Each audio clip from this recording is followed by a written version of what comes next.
Hello and welcome back to another episode of the CQ the Watch Guy show with me, CQ the Watch Guy. Hope you're having an amazing day out there. I know I am. We are back here in David SW Orlando in the headquarters. Make sure if you're in town to check us out. Also, if you happen to be in Miami, South Florida, near the Design District, make sure you check out our boutique there. Always happy to talk watches, show you some of the new stock, or you just grab a coffee, grab a cafecito. As I always say, you can just chill out and relax. Anyways, Geneva Watch Days is here. It's in full swing. New watches being released left and right. A lot of new partnerships and things like that being announced. So a lot of great news. A few really good panels as well. If you're on YouTube listening to me, check out, just YouTube Geneva Watch Days panels. There's a few interesting panels going on. Just, some great watch talk from people who are deep inside the industry, which I think is half the fun of these shows. 1/3 of the fun. 1/3 of the fun is the people you meet and the community you get to engage with these shows.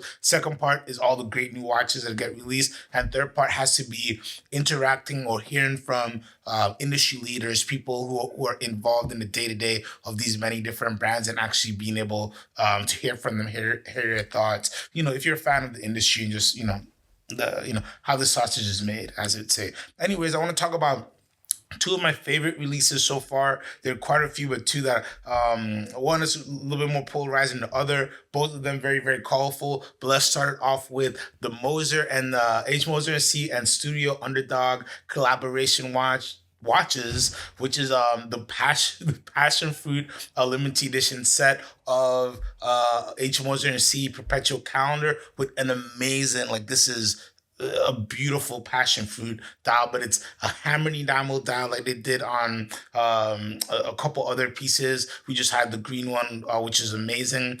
But so it's basically the yellow of a passion fruit hammered enamel dial with purple outside in the perimeter, and in the Studio Underdog pieces, there's 03 series chronograph, basically the same motif but just in a chronograph formation. Both stainless steel. The set comes $64,000 for the set. Only 100 sets will be made. A little bit polarizing because of the mixture of crowds here, right? So I want to dissect this. First, the fact that these were even made, I think we should, say kudos to both brands. And this is amazing, right? Because it just shows you that brands can collaborate from such different spectrums in the collecting world. Studio Underdog is, their pieces probably range, I want to say, from $1,200 to under $2,500. Very limited release pieces, very limited release pieces, very fun pieces as well. The watermelon, the pineapple pizza, the other pizza dial, among with their normal traditional looking dials as well. They're a brand that's, having fun in the space, doing really cool things, and really has fostered a community very quickly. I don't think they've been around that long. Then you look at Moser, another brand who connects with the community super well, isn't afraid to make funky, unique watches, but priced way higher, right? Their starting watch probably is around 22, 23,000, if not more. And the perpetuals, of course, are going to be 50, 60,000. So to see this collaboration was very, very interesting. I saw when Eduardo Milano was doing a little trailer where he's actually making like a passion fruit martini or something like that. And I was like, what kind of watch are they making? So to see it being done with Studio Underdog is just such an interesting and amazing thing. And from just a collaboration standpoint, I think we're reaching a world with all these brands. They've all, many of them have always kind of worked together, but now publicly they're working together more and more and more. You're seeing different collaborations, the different brands, investments. Just last week we talked about Chanel into MB&F and things like that. And it shows that everybody can play in the sandbox. It's a huge sandbox. There's so many consumers, so many collectors on so many different levels. This is a great example to show that, the person who's looking to buy a $60,000 watch would also enjoy the $1,500 or $2,000 watch as well. I think, the backlash part of it, which is a little bit small, is going to be that, the people who are mainly Studio Underdog collectors, they probably weren't looking to get a big perpetual like this. So that part is kind of like, that's tough, to be honest with you, and you would like to see it sold separately. But just for the vision, for what they're trying to do, I completely understand it, and I'm glad that it's being made. That means there's more things that can be made collaboratively in the future. It also tells me that maybe Studio Underdog gets a little bit of research and development. They can buy a few things off of Moser. Maybe Moser can play around with some of the design guys. With them, if you remember, Moser did a beautiful perpetual calendar with second, which was an amazing. That was kind of like the schoolwork one, I think they call it, where they sketch out everything that their hidden perpetual does. And I think it's good for brands to keep doing fun things like that. There'll always be polarization, and that's a good thing as well. But I don't think you can knock any brands here. A Moser from perpetual was going to cost what it's going to cost, and the fact that it is being combined with another watch, I think, is amazing because it gives that customer also a great opportunity to wear a special piece, but it's not the super expensive piece, but gives you all that vibe, all that passion, all that passion from both pieces. You can wear it in a less expensive piece. So I like it. It gives you a little bit of versatility as well. And it's just a good beacon to me of things that are going on in the watch industry and just seeing collaborations with, semi-old brands with very, very fresh young leadership, and they can mix together. Everybody can be friends. There's money for everybody out there. There's so many collectors jumping in the space. So I think it's a really, really great move by both brands. And I love passion fruit. I love passion fruit and I love the colors. So I there is nothing really that would maybe knock this. The only knock you could do is, in my opinion, if you're somebody who's into unique colors. I like colorful shirts, colorful watches. I don't mind a high color watch. So this is not for everybody from the jet gun. I think that was part of why they did it in these sets as well. It's like, listen, this is not going to be for everybody. This is going to be people who enjoy, funky colors, funky dials, unique pieces, and want something that's going to be very fun to collect and throughout time.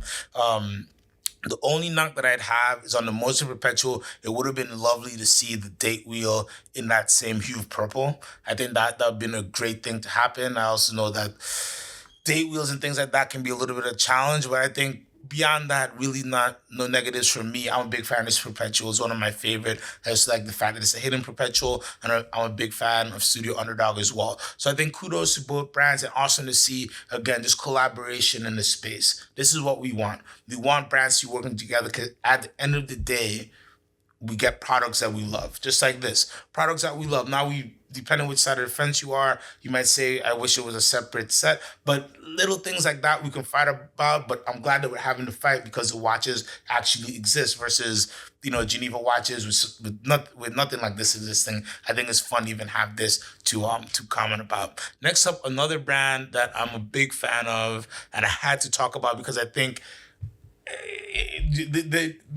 there have been rare moments where you can really see brands transform or see their path just kind of like elevate. And in my opinion, HYT is going through one of their moments. This is a reorganized company. The new models, the T1 series in particular, are outstanding. So we got 3 new colors for the T1. You got a beautiful titanium case purple dial that is like so awesome. Really, really love the purple there. Then you got titanium with a forest green, which is awesome too. And then you got a rose gold with a deep kind of chocolate copper dial, and I think these are amazing. I saw the first generation T1s at Watches and Wonder, the first releases, and they told me that they had something special coming. To see these 3 pieces is chef's kiss. Beautiful, gorgeous looking watches with everything you want from HYT. You still got the fluid, you still got the great technology, you still got the watchmaking, but now in a somewhat compact space for HYT, but beautiful watches no matter what. Very well watches as well.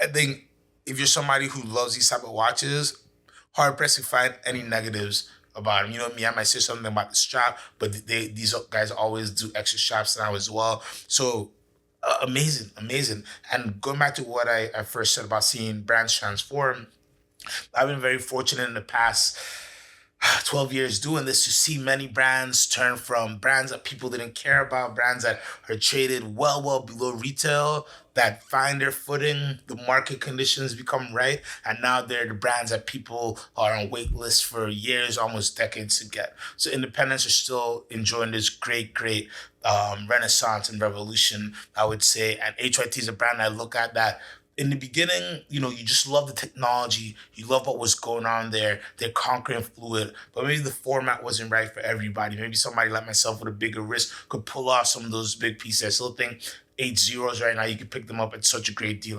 We got one under 12K, black with the blue fluid. Anyways, but I think they were a little bit bulbous. They were a little bit unique. They're a little bit too far out there.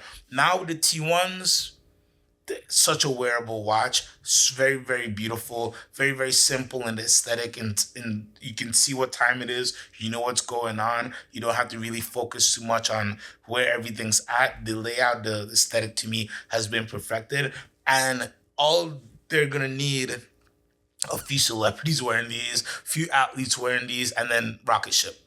Rocket ship in terms of they're gonna hold value, they're gonna do well, they're gonna be popular. I don't want to speak, oh my god, this is the next over retail brand, blah blah blah. I don't like to speak in terms, but in terms of like them being supported and them having success, meaning we'll keep seeing great watches from them. I think they've honed in on the right tune for sure. So now let's see if they can create a whole album and do the tour. And with the people in the leadership positions there, I really think they're gonna do some amazing, amazing things. And I just love the T1. I just love these colors. So I just had to briefly talk about them because I think they're just like the underground heat that some people are talking about. Not everybody's going to talk about, but for what you're getting, I'm a big value guy, right? I always try to talk to you about brands that are fighting for your money and doing as much as they can to give you as much value as possible, even though this is a business. And I think HYT is one of those brands that gives you, they give you everything they can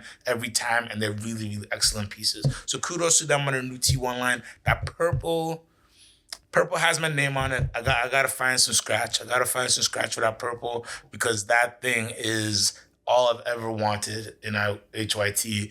And yeah.